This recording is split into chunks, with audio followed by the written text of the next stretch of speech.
उपराष्ट्रपती पदासाठी आज निवडणूक होते आणि आजच निकाल येणार आहे। सकाळी 10 वाजल्यापासून मतदानाला सुरुवात होईल। संध्याकाळी 5 वाजेपर्यंत खासदार मतदान करणार आहेत आणि यानंतर 6 वाजता मतमोजणी पार पडेल आणि निकाल जाहीर केला जाईल। एनडीएचे उमेदवार सीपी राधाकृष्णन आणि इंडिया आघाडीचे उमेदवार पी सुदर्शन रेड्डी यांच्यामध्ये ही महत्त्वपूर्ण लढत होतीये। लोकसभेचं संख्याबळ 543 आहे, त्यापैकी एक जागा रिक्त आहे, म्हणजे 542 खासदार आहेत। राज्यसभेचे 245 खासदार आहेत, त्यापैकी 5 जागा रिक्त आहेत, म्हणजे एकूण मतदार आहेत 782 आणि जिंकण्यासाठी 391च मतं हवीत। भाजपा आणि एनडीएकडे लोकसभेचे 293 आणि राज्यसभेचे 129 खासदार आहेत, म्हणजे 422 खासदार एनडीएकडे आहेत। पण गुप्त मतदान असल्यानं क्रॉस वोटिंगची शक्यता अधिक असते।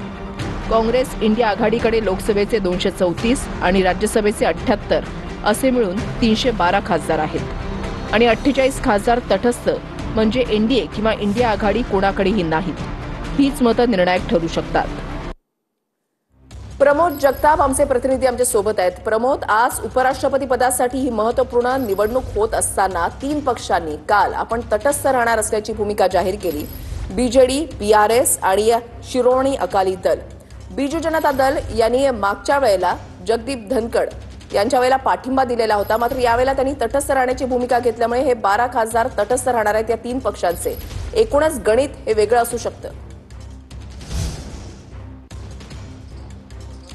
Good morning Vrushali. खरं तर लोकशाहीच्या सर्वोच्च सभागृहातील सर्वोच्च पद म्हणून ज्या पदाकडे बघितलं जातं ते पद म्हणजे उपराष्ट्रपती पद आणि त्याच पदासाठी आज निवडणूक होते। खरं तर एनडीए आणि इंडिया आघाडीच्या उमेदवारांमध्ये स्पष्टपणे आणि थेट लढत होत असताना काही पक्षांनी तुम्ही म्हणाला तसं तटस्थ राहण्याची भूमिका घेतलेली आहे। बीजेडी असेल किंवा बीआरएस असेल, हे दोन्ही पक्ष सभागृहामध्ये ज्यावेळेस मॅनेजमेंटची वेळ येते त्यावेळी एनडीएकडनं उभे राहत असतानाच आपल्याला बघायला मिळत असतात। म्हणजे स्पष्टपणे त्यांनी जरी एनडीएला कधीही पाठिंबा दिलेला नसेल तरी काही जे विधेयकं पास करायची असतील, काही कुठल्या अडचणी असतील सभागृहामध्ये, तर त्यावेळी हे दोन्ही पक्ष एनडीएच्या बाजूने उभे राहत असतात। मात्र त्यांच्या 11 खासदारांनी स्पष्टपणे भूमिका घेतलेली आहे की या निवडणुकीपासून अलिप्त राहण्याची भूमिका या 2 पक्षांनी घेतलेली आहे। त्यामुळे गणित जे आहे ते वेगळं असण्याची चिन्ह जे आहेत ती सध्या दिसत आहेत। स्पष्टपणे आता जर सांगायला गेलं वृषाली, तर एनडीएकडे बहुमताचा आकडा जो आहे तो सध्या तरी स्पष्ट दिसतोय। एनडीएकडनं कुठलीही चुकबुल होऊ नये म्हणून खबरदारी घेतली गेलेली आहे। मागच्या 2 दिवसांपासून रंगीत तालिमा ज्या आहेत त्या आपल्या खासदारांच्या घेतल्या जात आहेत। थोड्याच वेळामध्ये महाराष्ट्राचे उमेदवार,